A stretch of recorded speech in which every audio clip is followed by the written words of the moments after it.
Dunia kerja bukan hanya soal mencari gaji, tapi juga tentang menemukan makna di balik setiap usaha. Di kampus, kami belajar teori ekonomi dan manajemen, tapi ada yang benar-benar mempersiapkan kami untuk realita pasar tenaga kerja. Tempat antara harapan dan kenyataan seringkali tak seimbang, dan semua dimulai dari satu hal sederhana, yaitu sebuah lowongan magang misterius yang terlihat sempurna di layar ponsel.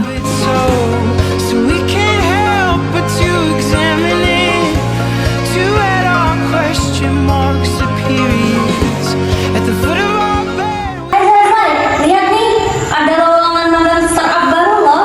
Gajinya 3 juta seminggu, bisa kerja dari rumah juga. Siusan dan wah, sepadan emas nih, aku daftar duluan deh. Tunggu dulu, kalau gajinya segitu tinggi, pasti ada yang aneh. Soalnya dalam pasar tenaga kerja, upah tinggi biasanya muncul kalau tenaga kerja yang dibutuhkan itu langka. Mungkin perusahaan itu membutuhkan sedikit karyawan karena gaji semakin tinggi, lowongan juga semakin rendah. Itu namanya permintaan tenaga kerja yang rendah. Lah, jadi gaji tinggi mau bahaya?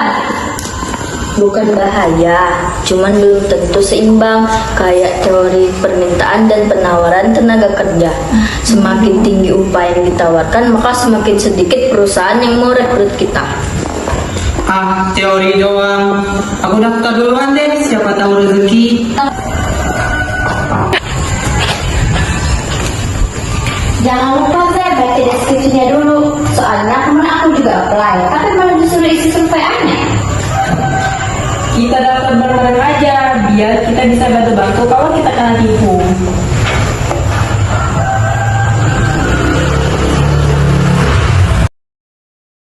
Dalam teori, setiap tenaga kerja pasti mempunyai nilai.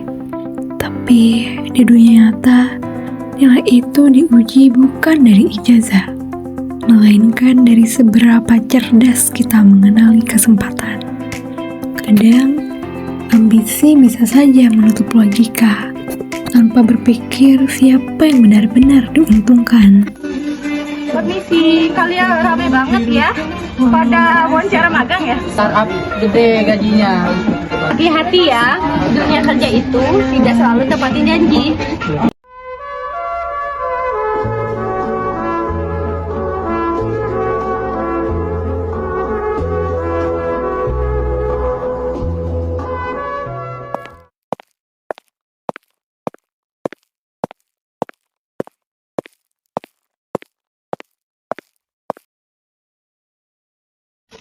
Oke, semuanya selamat datang. Kita langsung saja kepada pertanyaan pertama. Jika kalian kerja 20 jam tanpa tidur, tapi dibayar pulsa, mau atau tidak?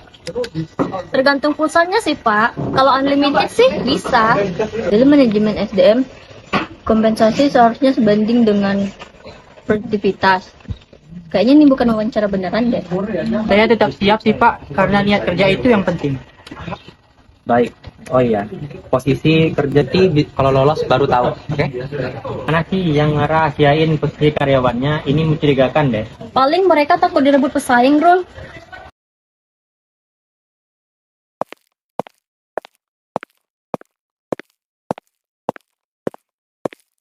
Nggak ada nama perusahaan, nggak ada alamat, tapi kita tetap daftar. Ini jelas nggak logis. Tapi siapa tahu beneran, Riz.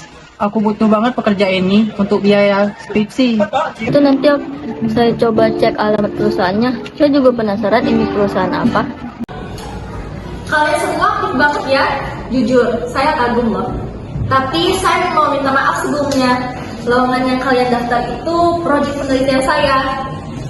Hah? Penelitian Ibu? Jadi, kerja keras saya latihan senyum HRD selama ini cuma penelitian, Bu? Betul, saya sedang meneliti perilaku mahasiswa dalam pasar tenaga kerja digital. Jadi maksud ibu lowongan ini bukan tipu-tipu? Bukan, tapi saya ingin tahu apa motivasi mahasiswa untuk melamar pekerjaan. Apa mahasiswa itu hanya ikutan tren saja atau hanya memikirkan mahasiswanya saja? Wah, kayaknya saya nggak masuk ke realistis, Bu. Tapi saya cuma pengen pengalaman.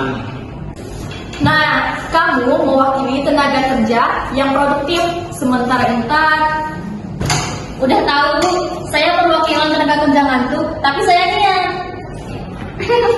Tidak apa-apa Intan, itu juga merupakan riset saya. Bu, berarti promoter ini juga bisa mengukur kesiapan mahasiswa untuk masuk ke pasar tenaga kerja ya? Tepat sekali Kak. Kalian baru saja membuktikan teori pasar tenaga kerja secara nyata.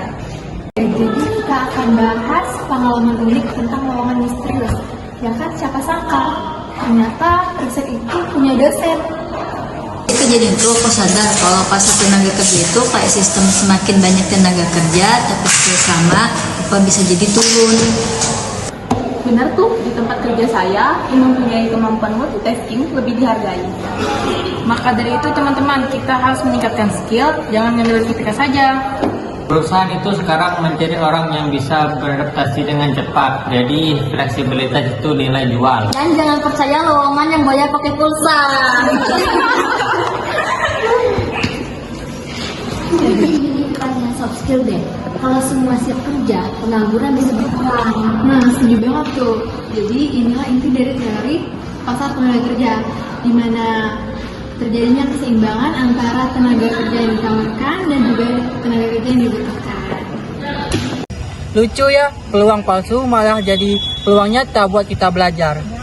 Kadang teori ekonomi itu baru bisa terasa kalau kita ngalaminnya sendiri. Yang penting sekarang, kita nggak gampang tergiur iming-iming gaji tinggi.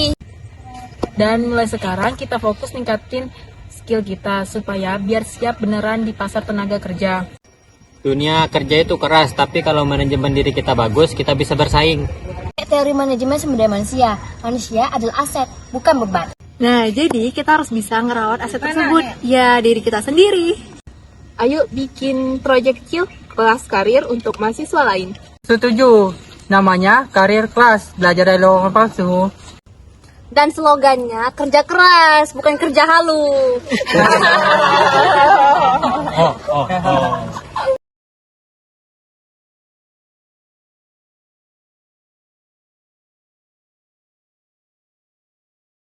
Oke teman-teman, di sini kita akan membahas mengenai skill mismatch, alias skill yang nggak cocok sama kebutuhan kerja.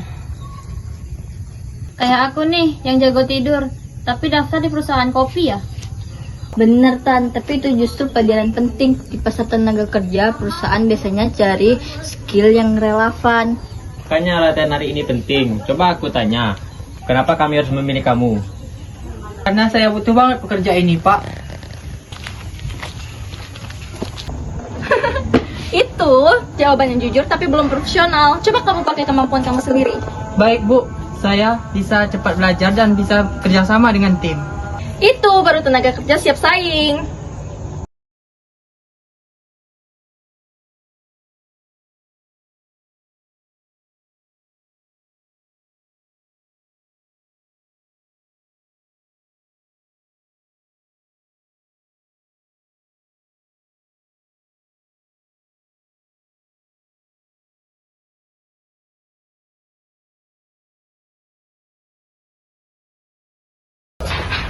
Capek ya, Tar? Ini baru 2 jam waktu kamu, tanganku udah pegal.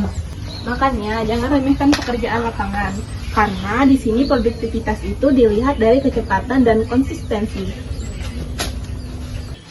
Berarti jam kerja panjang, tapi hasilnya nggak selalu tinggi ya? Iya, kalau nggak efisien hasilnya malah rugi.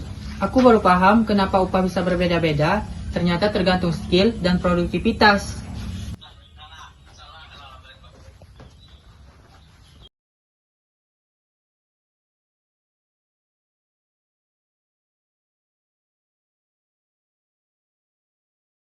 Dan tergantung niat, kadang yang rajin tidak pamer, malah lebih dihargai.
Guys, aku baru baca data. Katanya pengangguran terdidik tuh semakin hari makin tinggi. Ironis banget ya. Iya, karena banyak yang punya ijazah tapi nggak punya keterampilan praktis.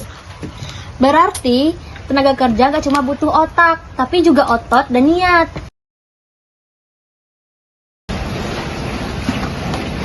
Iya, aku punya teman lulusan ekonomi, tapi malah kerjaanku lebih stabil dari dia. Dan kesempatan, kadang ada yang nggak lolos karena nggak punya koneksi. Ya, itulah ketimpangan struktural dalam pasar tenaga kerja. Ya, harusnya di mana kesempatan kerja itu bersifat adil, bukan siapa yang kenal siapa. Kita bisa angkat isu ini di sesi career class berikutnya ya, supaya mahasiswa lain juga bisa sadar. Ya, boleh.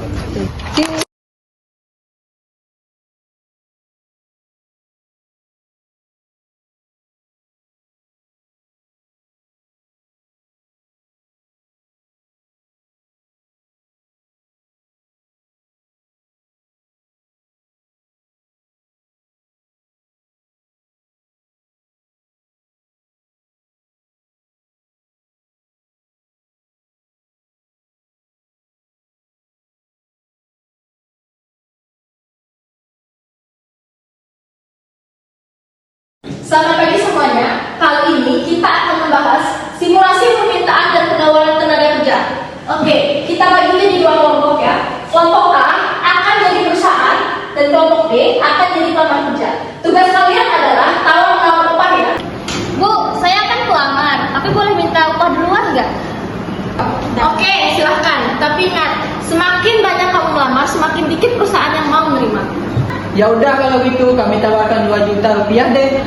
Terlalu kecil, saya minta upahnya itu 5 juta, tapi kerjanya cuma 2 jam. Itu penawaran tenaga kerja berlebihan bisa bikin pasar nggak seimbang. Betul, dan kalian baru saja mengalami ini. Titik di mana upah dan tenaga kerja itu seimbang.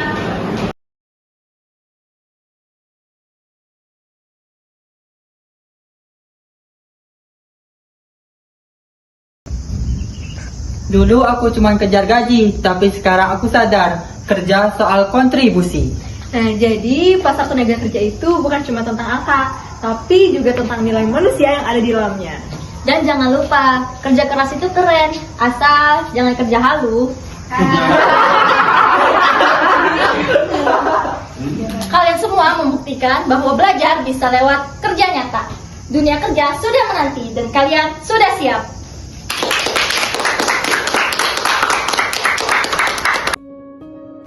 Kini kami tahu bahwa setiap usaha punya nilainya sendiri. Bahwa pasar tenaga kerja bukanlah sekedar soal persaingan, tapi ini tentang keseimbangan antara mimpi, kemampuan, dan juga kesempatan. Karena pada akhirnya pekerjaan terbaik bukanlah yang memberi upah tertinggi, tapi yang bisa memberikan makna paling dalam bagi hidup dan diri kita. Kadang kita terlalu sibuk mencari pekerjaan, bahwa sebenarnya pekerjaan juga memilih kita sesuai kemampuan kita. Di pasar tenaga kerja, bukan soal yang paling cepat, tapi siapa yang paling siap. Belajar bahwa upah tinggi itu bukan jaminan kesejahteraan, tapi kerja keras tanpa arah juga bukan jaminan kesuksesan. Yang paling penting itu mengenal diri kita, mengasah skill, dan terus berani belajar. Karena dalam dunia kerja bukan hanya soal mencari uang, tetapi juga bagaimana kita membangun diri kita. Ini kita belum bekerja di kantor-kantor besar, tetapi kita sudah belajar jadi tenaga kerja yang berharga.